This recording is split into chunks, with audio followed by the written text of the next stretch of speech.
ഞാൻ ആക്ച്വലി അസ്രുവിനെ നമ്മുടെ ഒരു കോമൺ കസിൻ്റെ സ്റ്റാറ്റസ് ത്രൂ കാണുന്നത്. ആ സ്മൈലിൽ എനിക്ക് അസ്രുവിന് ഒരു സ്പാർക്ക് അടിച്ചു.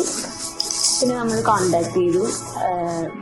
അതുകൊണ്ട് നമ്മൾ ഭയങ്കര ഫ്രണ്ട്സായി. ലൈക്ക് ഒരു ദിവസം പോലും മിണ്ടാതെ നിൽക്കാൻ പറ്റാത്തത്ര ഫ്രണ്ട്സായി. വീട്ടിലെ ബാൽക്കണിയില് അവള് താഴെ ഇവൻ മേലെയും ഇവൻ എന്റെ കൂടെ തന്നെ ആയിരുന്നു ആ സമയത്ത്.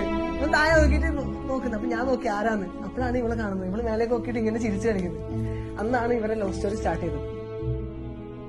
എന്റെ അടുത്ത് നിന്നിട്ടാണ് അവൻ നോക്കുന്നുണ്ടായത് അവളെ.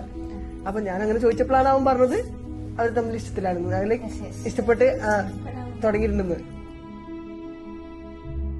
അസ്രുവിനോട് ഞാൻ ഒരു ദിവസം പറഞ്ഞു രാത്രി, അസ്രു നീ അന്ന് എന്നോട് ഒരു കാര്യം പറഞ്ഞില്ലേ, അതിലെനിക്ക് യെസ് എന്ന് പറഞ്ഞു.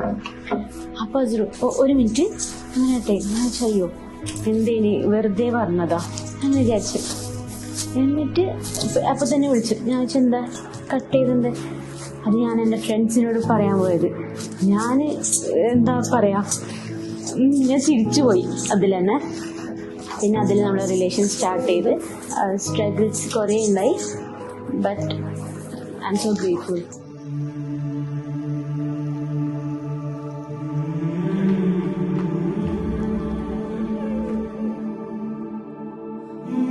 നമ്മൾ ഈ ഒരു ദിവസത്തിന് വേണ്ടിയാണ് ഇത്ര കാലം വെയിറ്റ് ചെയ്തത്. നമ്മൾ നിൽക്കാൻ കഴിഞ്ഞിട്ട് ഓൾമോസ്റ്റ് 3 year ആയി.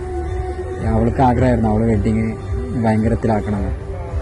അതിന് വേണ്ടിയിട്ടായിരുന്നു ഇൻഷാ അല്ലാഹ് ഇന്ന് ഈ ഒരു ദിവസത്തിന് വേണ്ടി നമ്മൾ വെയിറ്റ് ചെയ്തത്.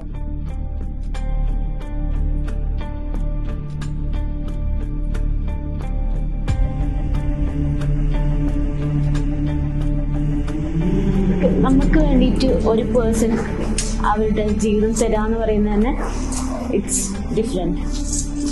അസ്രുവിന് പറയുമ്പോൾ എനിക്ക് പെട്ടെന്ന് ഇമോഷണൽ ആവും.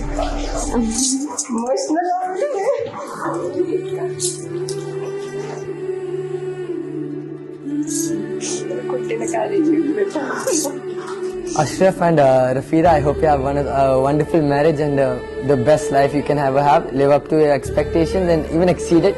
Hope you have a wonderful life. Thank you.